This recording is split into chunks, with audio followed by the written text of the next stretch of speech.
Ang gagawin ko naman ay i-correct ko yung battery resolution level na inilagay po ng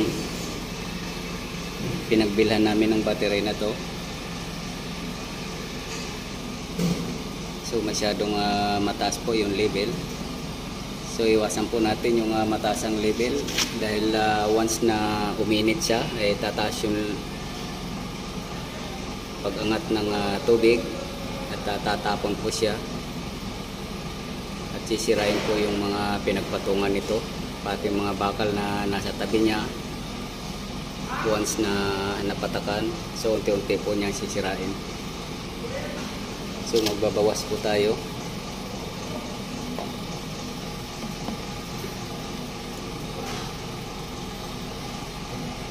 Ito ay mataas. Ito.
Sa bawat takip po ay merong butas to.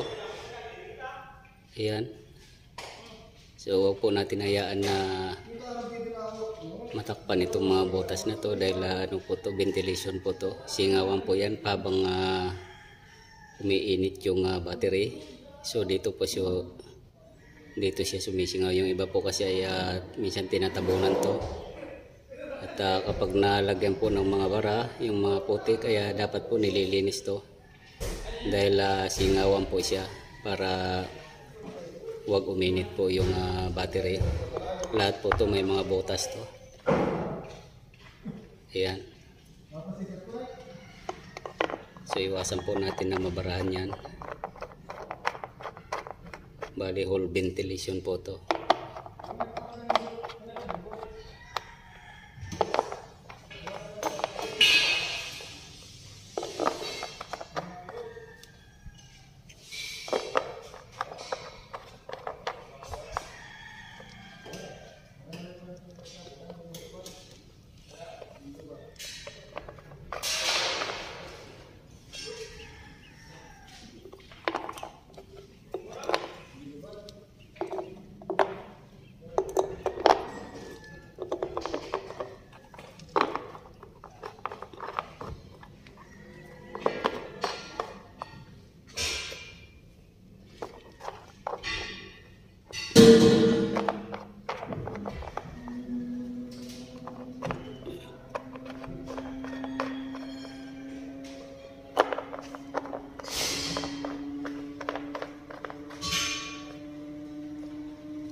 Iwasan po natin na masira to habang under warranty po siya, itong mga poste na to, kasi kapag nasira po to na under warranty ay hindi po tatanggapin nung pinagbilan ng battery.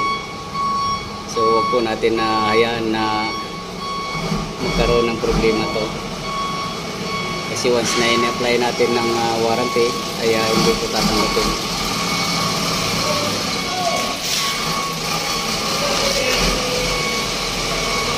So hanggang dito na lang po muna ang video kong ito.